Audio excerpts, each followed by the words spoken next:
파더스데이의 한 달 전은 마더스데이였습니다. 교도소에 계신 분들이 마더스데이는 자기 어머니한테 이제 카드를 보내고 싶다고 하는 요청이 있어서 교도소 측에서 이렇게 상당량의 많은 마더스데이 카드를 이렇게 어떤 장소에 쌓아놨다고 그래요. 그런데 거기는 죄수들이 다 들고 가가지고 마더스데이는 카드가 모자라요. 교도소 측에서 생각하기에는 마더스데이 이렇게 카드가 모자라니 그러면 파더스데이도 비슷하게 나가겠구나라고 해서 비슷한 숫자의 카드를 사서 쌓았는데 그 카드가 어떻게 됐을까요? 네? 왜 남았을까요? 카드가 왜 남아? 어머니 나도 다 나갔는데 아버지 나도 남는 이유가 뭘까요? 정이요? 동의하세요, 아버지들? 아버지들 정이 없다는 말에 표현되는 점은 어머니고 또 깊은 점은 또 아버지가 있고. 그런데 하여튼 어쨌든 간에 그게 많이 남았다는 거죠. 네. 1936년에 소설이 한 편 이제 발표가 됐는데 그 소설 제목이 메밀꽃 필 무렵이라는 소설이었어요. 혹시 읽어보셨죠? 보다 좋은 데 나왔으면 교과서에도 나오겠는데 전혀 메밀꽃 필 무렵 1936년 작가 이효석. 메밀꽃 색깔이 무슨 색깔인지는 아세요? 묻지를 않기로 했는데 이렇게 물어보네요. 네. 그 유채꽃은 색깔이 뭐예요? 네, 메밀꽃 색깔은 앞에 있는 꽃이 하얀색이에요. 네. 언제 심습니까? 메밀은 언제 심어요? 네? 7월달 더운데 심습니다. 7월달 심어가지고 그리고 9월 정도 되면 이제 꽃이 피기 시작하는 거예요. 꽃이 피면 그 다음에 어떻게 되죠? 열매가 되는 거죠. 메밀꽃 필 무렵은 1936년에 이제 이효석 작가가 썼어요. 내용은 간단합니다. 평창 봉평에서 대화역을 오가는 장돌뱅이 서세원이라는 사람이 있는데 그 사람이 어느 날 이제 그 대화에서 bun평장을 오후에 출발해서 가고 있는 장돌뱅이에요. 그 일행 중에 동이라고 하는 젊은 장돌뱅이가 하나 달라붙었습니다. 그런데 그 젊은 장돌뱅이 동이가 자꾸 마음에 쓰여요. 걔가 이렇게 눈에 밟혀. 그러면서 이렇게 쭉 걸어가는데 그 동이의 모습을 보면서 자기의 모습을 좀 느끼는 겁니다. 그러다가 봉평에 다 다다랐을 무렵에 그 이렇게 하얀 메밀꽃에 달빛에 흐드러지게 피어있는 것을 보면서 그 허세원이 혹시 제가 내 아들이 아닐까라는 영혼을 남기면서 소설이 끝나요. 그러면서 그 소설 전체적으로 흐르는 중에 맥락은 뭐냐면 그 허세원도 왼손잡이인데 그 동이라고 하는 젊은 장돌뱅이도 왼손잡이에요. 그러면서 그 흐드러지게 핀 하얀색 그 메밀꽃을 보면서 자기가 예전에 원주에서 만나서 사랑했던 여인을 생각하는 장면이 잠깐 나와요. 근데 그게 뭐 그렇다 아니다는 소리는 아니지만 그 책을 읽어보면 이게 허세원의 아들일 것이다라는 것을 우리가 느껴 알 수가 있습니다. 동양적 생명을 그렇게 표현했다고 볼 수 있는 작품. 한국 단편 소설의 대표적인 것이죠. 네. 이효석 작가는 그것을 몇 년 있다가 36세 나이로 요절을 합니다. 1936년에 그 메밀꽃 핀 무렵에 나왔고 50년이 지난 뒤에 프랑스에서 영화 한 편이 나왔는데 그 영화는 여러분 들으시면 알 거예요. 만홍의 샘이라고. 만홍의 샘 들어보셨나요? 묻지 말아야 되는데 제가 이렇게 할게요. 네. 그 만홍의 샘이라고 하는 이 영화 한 편 나왔어요. 긴 스토리인데 짧게 얘기하자면 그 만홍은 그 딸의 이름이고 자기 아버지가 곱추예요. 그런데 산속에 와서 농사를 짓려고 했는데 그 산에 미리 와 있던 두 사람이 그 곱추의 땅을 뺏으려고 산에서 나는 샘물을 막아버립니다. 그래서 그 곱추가 장이라는 사람이 진짜 천신만고 끝에 물을 찾으려고 애쓰다가 죽게 돼요. 그런데 이제 그 딸 만홍이 나중에 그 사실을 알게 되죠. 그리고 그 사실을 알게 됐을 때 그 자기 아버지를 죽인 사람이 동네 사람인데 그 사람의 자식이었다는 것까지 알게 됩니다. 그러니까 생명을 줬는데 그 생명을 살리지 못하고 결국에는 탐욕과 욕심으로 그 자기 자식을 죽인 거예요. 그 스토리가 뭐다? 만원의 셈이다라고 하죠. 1986년도라고 작품이에요. 오늘 우리들이 이렇게 그 파더스데이로 이렇게 우리들에게 생명을 주신, 육체적 생명을 주신 아버지를 기리는 날이기도 한데, 오늘 또 요한복음 19장 6절, 30절, 36절의 말씀의 본문은 뭐냐면 생명의 떡이라고 하는 것이 지금 나와 있어요. 그런데 생명의 떡 이꼴 누구냐? 예수다라고 이렇게 나와 있습니다. 생명의 떡 예수라고 하는 말이 뭘 의미하는 것이냐 말하는 것이 오늘 본문에 나와 있는 주요한 내용이 되는 것입니다. 이제 돌이켜서 이렇게 쭉 저희가 한번 6장의 말씀을 정리를 해보면은 6장에 어떤 일이 있었습니까? 6장에 이제 그 오병이어의 기적이 있어서 이 풍성함은 어디서 오는가라고 하는 그런 것을 우리가 사모해봤죠. 순종과 하나님의 은혜로 해서 이렇게 풍성함을 누릴 수 있고 12광주리가 남아버렸습니다. 배가 불렀습니다. 이제 예수 그리스도를 왕으로 세우려고 합니다. 그래서 예수님께서 군중들과 무리를 피해서 가라고 이렇게 말씀을 하셨습니다. 제자들에게.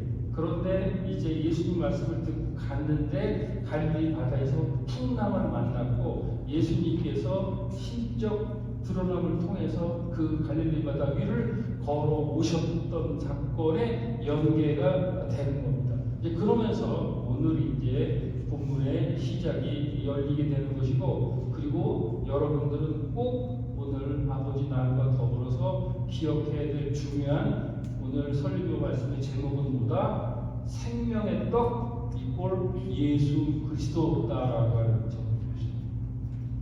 6장 26절 말씀을 한번 보도록 하겠습니다. 읽습니다. 시작. 예수께서 대답하여 이르시되 내가 진실로 진실로 너희에게 이르노니 너희가 나를 찾는 것은 표적을 본 까닭이 아니요 떡을 먹고 배부른 까닭이로다. 여기서 말하는 표적이라고 하는 것은 미라클, 기적이 아니라 어떤 사인, 세메이어, 끝이 있는 것을 얘기하는 것을 표적이라고 했는데, 요한복음에서 나타나는 7가지 표적의 끝은 어디에 가 있다고 했죠? 예수 그리스도의 십자가 사건을 가리키고 있는 것입니다.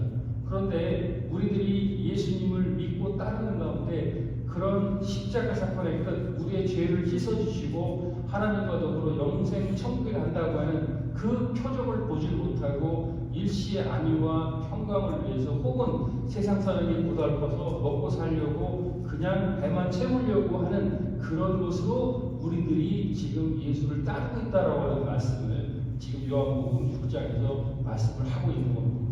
여러분들은 어떤 것을 가지고 예수님을 따르고 있습니까? 배부르신 것입니까? 배부른 것 중에서는 마음의 평안과 안식도 포함이 되는 겁니다. 그러나 중요한 것은 십자가 복음이라고 하는 세메이언 표적의 끝을 봐야 된다고 하는 것이죠. 6장 20절 말씀 보겠습니다. 읽습니다. 시작.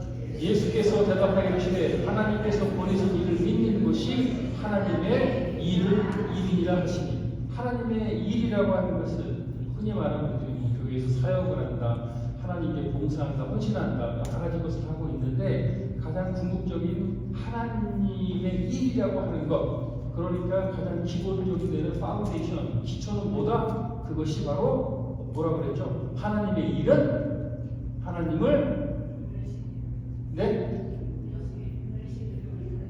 하나님을 예수 그리스도, 하나님 보내신 예수 그리스도를 어떻게 하는 것이요? 믿는 것이 하나님의 일이라는 것입니다. 그러니까 어떤 것 중에서도 교회에서의 가장 첫 번째 베이스는 뭐다? 예수 그리스도를 구주와 주님으로 믿는 것. 이것이 흔들리면 다 흔들리는 거예요. 그러니까 항상 뼈대와 기본이 있고 어떤 프레임에서 살을 붙이려면 예수 그리스도가 나의 구주와 주님이라고 하는 것을 믿는 것, 그런 구원의 확신을 갖는 것, 그리고 하나님께서 나한테 주신 어떤 나에게 맞는 쟁기를 줘서 그 쟁기를 가지고 하나님의 영광을 위해서 일한다는 소명이 되는 것입니다.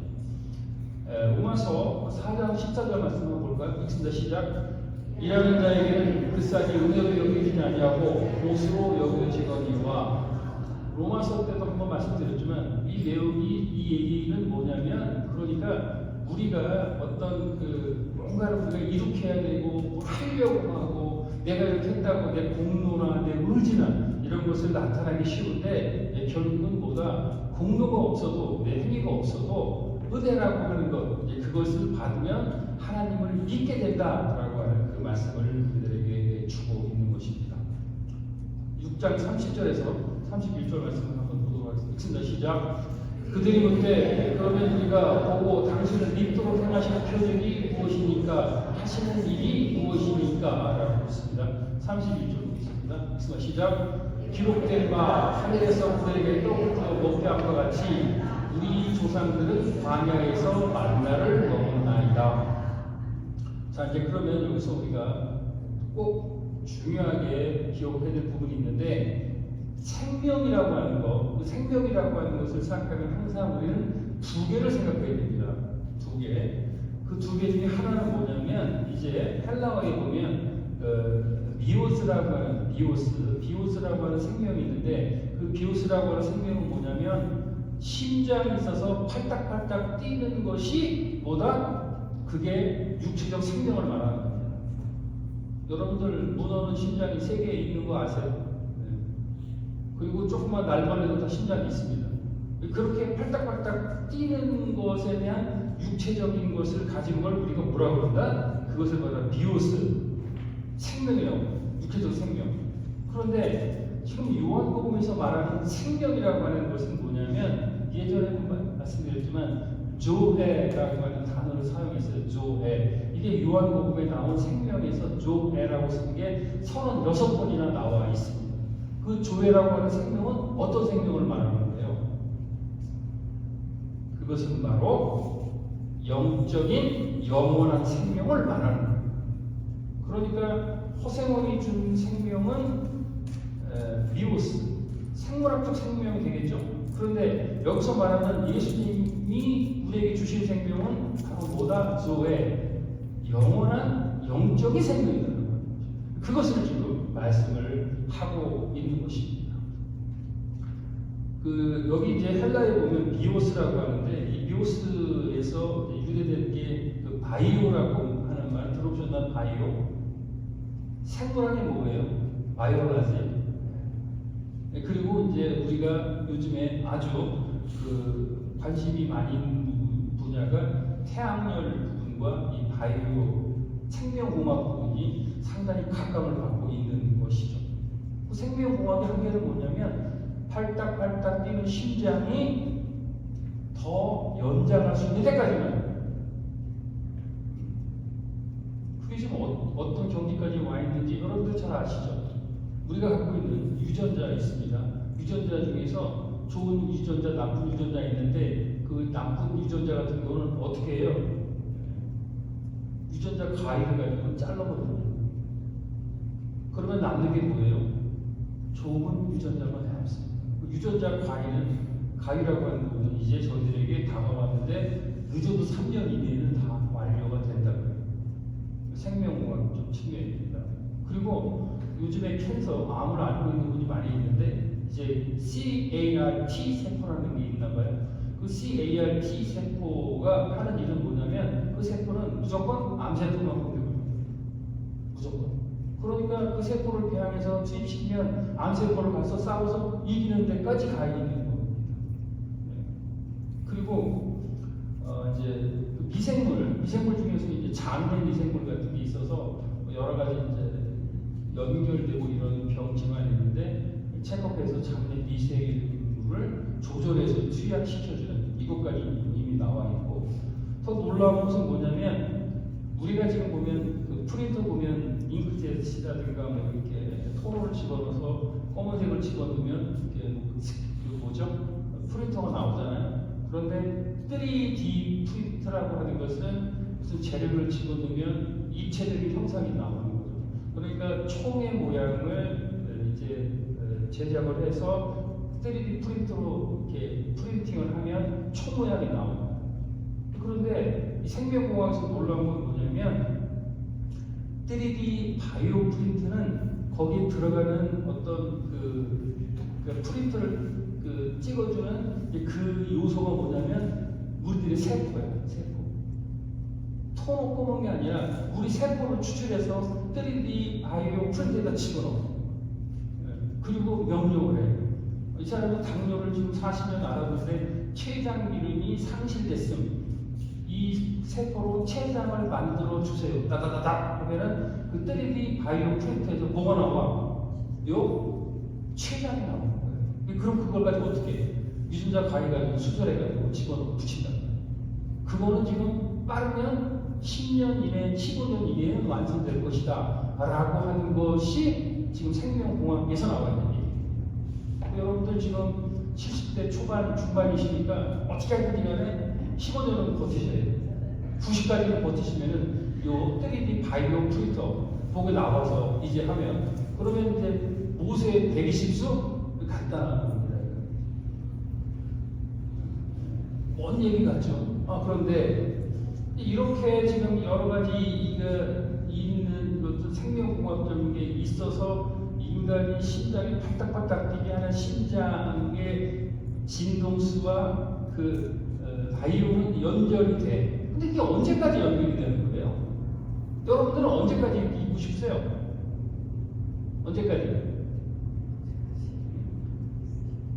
여러분들 혹시 좋은 중학교 나오셨으면 갈리버 여행이라는 책을 읽어보셨을 거예요. 이제 거기 보면 한글로 번역은 안 되지만 그 갈리버가 여행을 했는데 어느 나라를 갔는데 그 나라는 뭐냐면 죽지 않아 사람들이.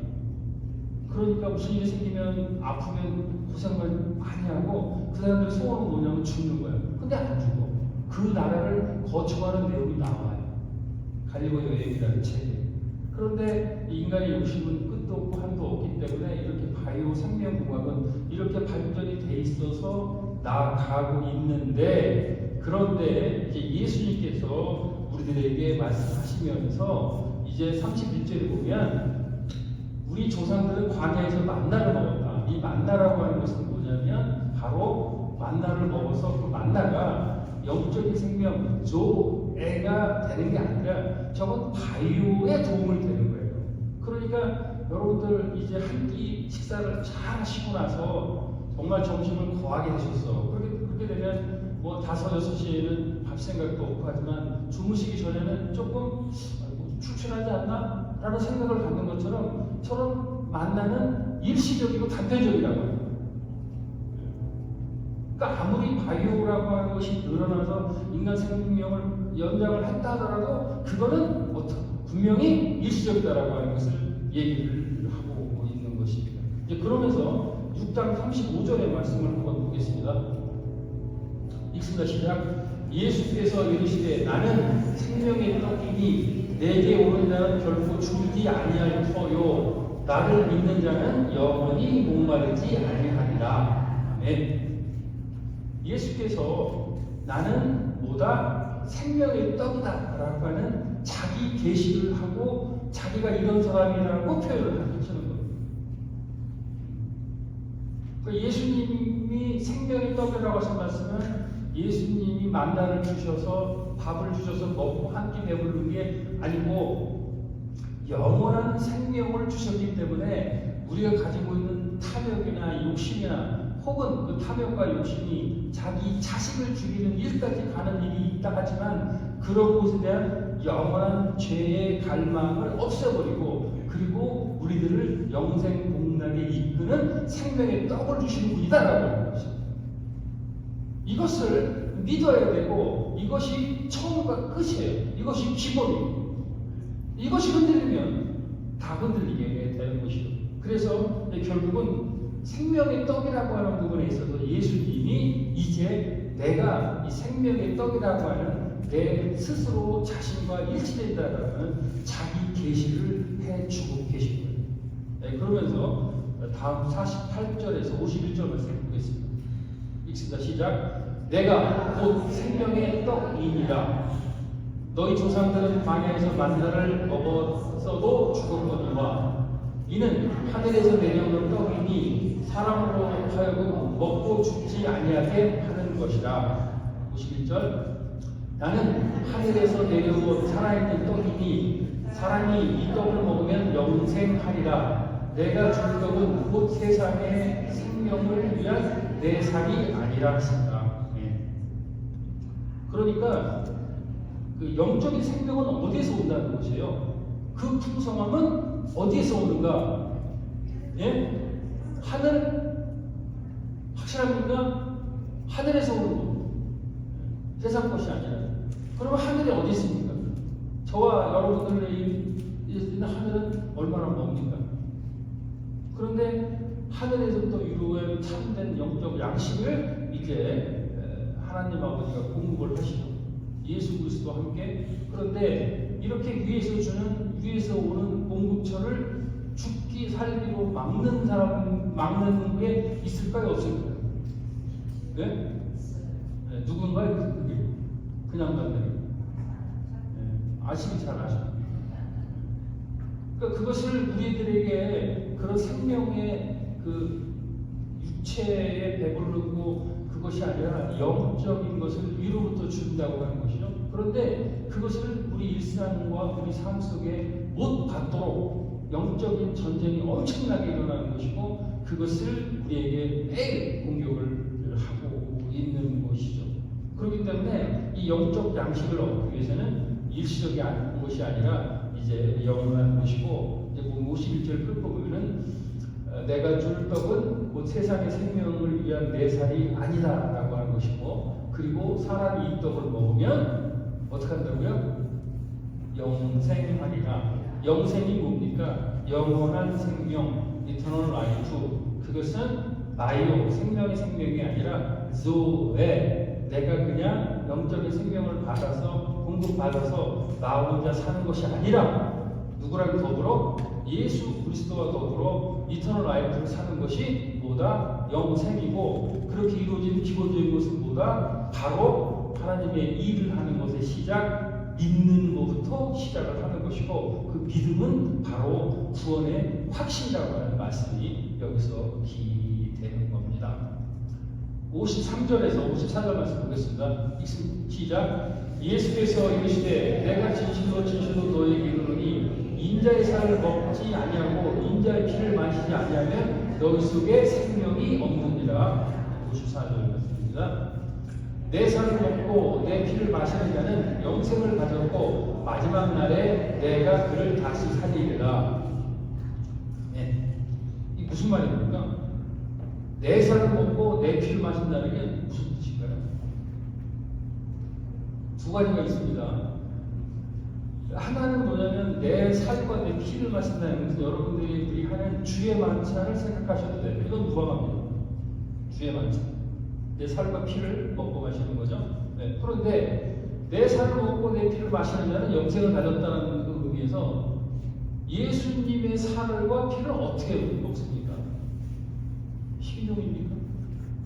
예수님의 살을 뜯어 먹습니까? 무슨 뜻입니까 이거? 여러분들이 받아들이면 어떻게 받아들이세요?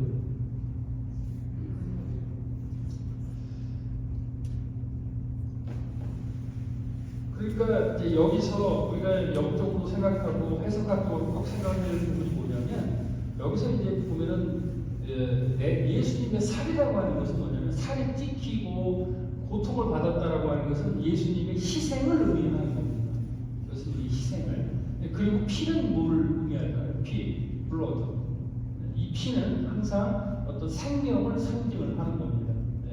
사람의 피를 말릴 수가 있을까요, 없을까요? 피, 블러드. 사람이 피를 인공적으로 만들 수 있을까요, 없을까요? 99% 맞습니다. 일본에서 만든 99%. 그렇게 되면 피를 수혈하고 받고 같은 혈액형이나 이런 거 안 해도 되는 그런 시대, 도래됩니다. 결국 그러면 이것은 이제 뭐냐면, 예수님의 살과 피가 의미하는 것은 예수님의 희생과 생명을 상징하는 것이고, 그리고 그 희생과 생명을 상징하는 것인데, 우리가 그것을 먹고 마신다라고 하는 표현에 있어서 그것을 이제 하나님의 일을 하는 것으로 연결을 하면 그것은 바로 뭐다? 믿는다고 하는 것이죠. 믿음. 네. 그러니까 예수님의 살과 피를 먹고 마시는 것은 내가 예수님을 믿습니다 라고 하는 그런 결단적이고 의지적인 행동과 의미적인 행동의 표출이 되는 겁니다. 그러니까 결국에는 뭐냐면 믿는다고 하는 것은 뭐냐면 그 사람을 예수 그리스도를 받아들이는 거예요. 받아들이게 되면 내가 그의 살과 피를 먹음으로 그를 믿고 그가 나와 이제 일치가 된다라고 하는 것을 얘기하는 것이고, 그랬을 때 그 일치가 있었을 때 어떻게 되는 것이죠? 우리가 영혼의 영생 복락을 누릴 수가 있는 거라고 하는 것이죠. 여러분도 그렇게 하고 계십니까? 오늘 아버지 날 생명이라고 하는 주제를 가지고 꼭 여러분들이 기억해야 될 부분은 뭐냐면, 이제 우리는 죄로 인해서 죽을 수밖에 없었던 인간들인 겁니다. 그런데 이제 그 죄를 위해서 예수 그리스도께서 십자가에서 희생하시고 그리고 피로 새 생명을 주셔서 이제 우리는 어떻다? 영적인 눈이 띄어져서 새로운 생명을 주시는 것인데, 새로운 생명을 주시는 분은 누구시다? 바로 예수님 자신이신 예수 그리스도시다. 그것이 바로 생명의 떡 예수라고 하는 중요한 부분이 되는 것입니다. 그러니까 생명은 예수님께서 우리에게 공급해 주시고 그리고 하늘에서 내려주시고, 그리고 이제 그것은 우리가 인간적으로 먹고 마시는 것이 아니라 믿음으로 받아들여서 연합을 이루게 된다고 하는 것이고, 그렇게 됐을 때 이제 예수님께서 우리에게 주신 말씀은 뭐다? 바로 너희들은 영원토록 영생을 내가 보장하겠다라는 말씀을 주시는 겁니다. 요한복음 11장 25절 말씀 보겠습니다. 읽습니다. 시작.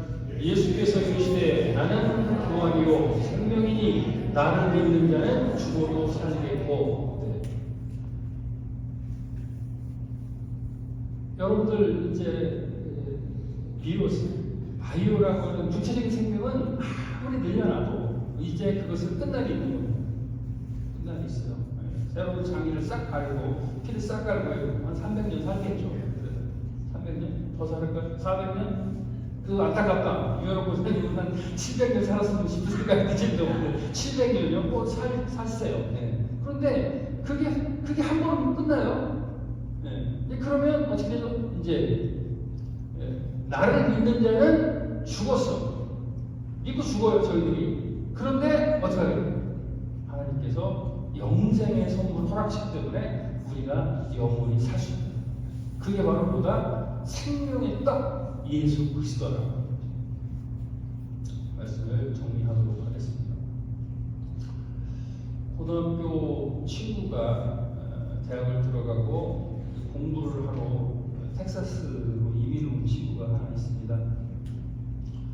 아버지가 비즈니스를 하셨는데 조금 어려움을 겪었고, 아버지의 그 계획 속에서는 이민을 갈 것으로 준비를 해서 아들이 안 가려고 할지 모르니까 미리 이제 한번 텍사스 가서 공부하라고 유학을 시켰어요.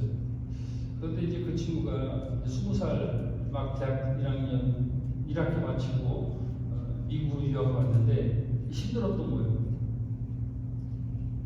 이렇게 사귀던 여자하고 이렇게 사귀었는데 애가 하나 생겼어요. 대학교 유학생인데 20살 때. 그런데 어떻게 그 아이를 낳았어요. 21살 때 애가 생긴 거예요. 그런데 그럴 수 있죠. 몇 년 빨리 생길 수도 있죠. 그런데 그 아기가 낳고 애를 기르는 과정을 시작한 무렵에 그의 엄마가 도망가고 없어졌어요.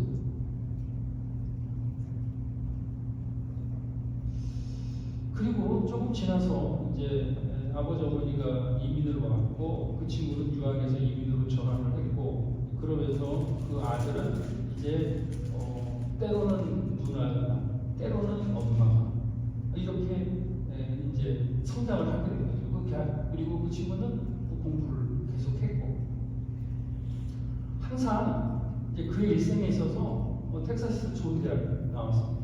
근데 일생에 있어서 그 아이가 상당히 그 짐스러웠을 거예요. 그러다가 이제 어느 정도 걔가 8살이가 됐을 때 또 새로운 그 사랑하는 분을 만나서 결혼을 했어요. 그리고 또 거기에 또 애가 둘 또 있어요. 이 아들은 아버지하고 20살 차이밖에 안 나. 근데 엄마는 없어. 새로운 가정이 생겼어. 얘가 항상 문제가 돼요. 문제라기보다는 어디 얘도 있을 때도 없고, 그리고 또 아빠가 얘를 어떻게 할 수도 없고, 그렇지만 그 어라운드에다 두고 있다 보니 그의 삶이 상당히 이제 한국말도 잘하고, 그 다음에 달라스에서 좋은 대학도 나와서 그 지역 사회에서 아버지 비즈니스도 물려받고 하니까 뭐 한인회를 한다, 평통을 한다, 도너협회를 한다, 여러 가지 뭐 액티브한 일을 다 했어요. 거기 또 이제 텍사스 레인저스 추신수가 있을 때 후원회장을 한다, 이런 걸 막 했었는데, 그런데 어머니도 열심히 신앙생활 하셨고, 다 주위에 있는 분들이 그래도 신앙생활에서 교육 있고 신앙생활 잘해야 된다고 했는데, 말로는 예수를 믿는데 근데 교회를 안 가요.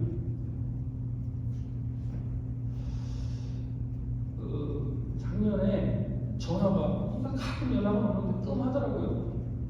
2달 연락이 안 돼요. 전화도 안 받고 카톡도 안 받고 2달 지난 날에 연락이 왔어요. 어떻게 무슨 일이 있었냐 그랬더니 집에서 낮잠을 자는데 낮잠을 자다가 코마가 와버려요. 코마가. 그런 상태에서 쉽게 말하면 뇌졸중이 와가지고 거기서 이제 의식을 잃어버려요. 그러면서 그 뇌가 이제 부종으로 팽창이 돼가지고, 그리고 병원에 뭐 계속 거기서 코마가 되면서 병원에 실려갔겠죠. 이제 그러면서 보니까 뇌가 팽창이 되고, 거기 긴급 수술을 하고, 이렇게 하면서 일단은 이제 너무 막 이게 뇌가 팽창이 되니까 목에 있는 뼈를 뭐 하나를 부러뜨려가지고 공간을 만들고, 그런 아주 어려운 일을 겪었더라고요. 그러면서 이제 잘잘한 수술을 몇 번 거치면서 거의 뭐 수술 끝나면 3일 있다 깨어나더라고. 이런 아주 엄청난 어려운 일을 겪었다고 해요. 그리고 조금 괜찮아서 퇴원을 해서 집에서 이렇게 조금 더 이렇게 쉬고 준비를 하려고 하는데, 그 다음에 또 온 게 뭐냐면 기도 협착이 와서 이게 이제 기도가 딱 다가가요. 급기야는 기도를 이제 자르고 연결을 해서 살려보겠다고 의사의 말을 들었다고 해요. 제가 물어봤어요. 그렇게 그 수술을 하고 그러는데 안 무서웠냐? 무서웠대. 뭐 했냐? 막 기도했대. 살려달라. 누구한테 기도했냐? 예수님한테 기도했대. 예수님을 믿냐? 믿는데. 그렇게 얘기를 하더라고요. 그리고 결국은 이 기도를 잘라고 봉합을 해서 지금 이제 상태가 많이 좋아졌더라고요. 운전도 할 줄 알고. 제가 텍사스를 갔다고 하니 점심시간에 시간이 있으니까 저를 보러 왔더라고요. 어떻게 먹고 사냐 그랬더니 지금 하고 있는 비즈니스를 그 큰아들, 펄이 된 큰아들이 맡아서 하고 있다고 그러더라고요. 그러니까 본인은 걔 때문에 힘들었다고요. 제가 그걸 알죠, 친구로서. 그런데 그 생명은 또 그렇게 해서 살려놓고 살아있으니 그 비즈니스는 걔가 하고, 얘는 이제 그 몸을 놔고 치료를 받고 이렇게 좀 돌봐주는 그런 현상으로 된 거예요. 제가 이렇게 질문했습니다. 야, 뭐 육신에 죽은 사람들도 많이 있어. 너는 왜 하나님이 그런 너한테 세컨 찬스의 기회를 주고 가냐? 생각해봤냐? 잘 모르겠다. 너 그냥 뭐 생명 하나 없어서 데려가는 걸 뭐 어렵겠냐?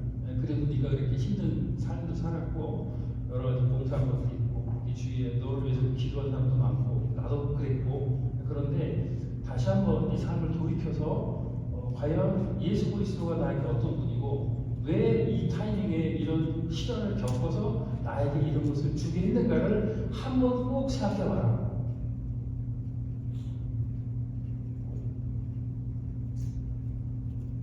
그리고 그날 헤어졌는데 그 다음날 또 전화가 왔더라고요. 만나자, 한 번 더 만나자. 만났어. 조금 뭔가가 이해가 안 됐는지 또 그런 비슷한 이유를 물어보더라고요. 마무리를 했습니다. 네가 사는 인생은 지금부터 덤이다. 네가 열심히 살았고 네가 그렇게 뭔가를 하려고 발버둥을 쳐봤는데 네가 가장 이게 막 힘들고 어려운 부분에 있어서의 그 아들을 통해서 네가 도움을 받지 않냐. 그러면 이건 이제 여러 가지 부분에 있어서 네가 덤으로 사는 인생에 어떻게 살 것인가 결단하고 그리고 생명의 떡이신 예수 그리스도가 어떤 분이라는 걸 알고 그리 나갔을 때 네가 앞으로 몇 년을 더 살지 모르지만 그것을 주기 위한 것으로 나가 생각한다라고 얘기하고 기도하고 해줬습니다. 그 다음은 예수 그리스도의 몫입니다. 저도 여러분들에게 동일한 말씀을 드리고 싶고 동일한 질문을 드리고 싶습니다. 여러분들의 삶은 이제 덤입니다. 그렇기 때문에 그 덤에서의 삶은 뭐다? 바로 생명의 떡인 예수 그리스도를 먹고 마시고 믿고 그리고 영생을 준비하는 타임이 여러분들의 인생 후반전이고 남가도 지구촌교회의 시니어 사역의 기본 핵심이 되는 것입니다. 생명의 떡을 먹고 마셔서 영생의 기쁨을 누리시는 저와 여러분이 되시기를 주님의 이름으로 축원드립니다.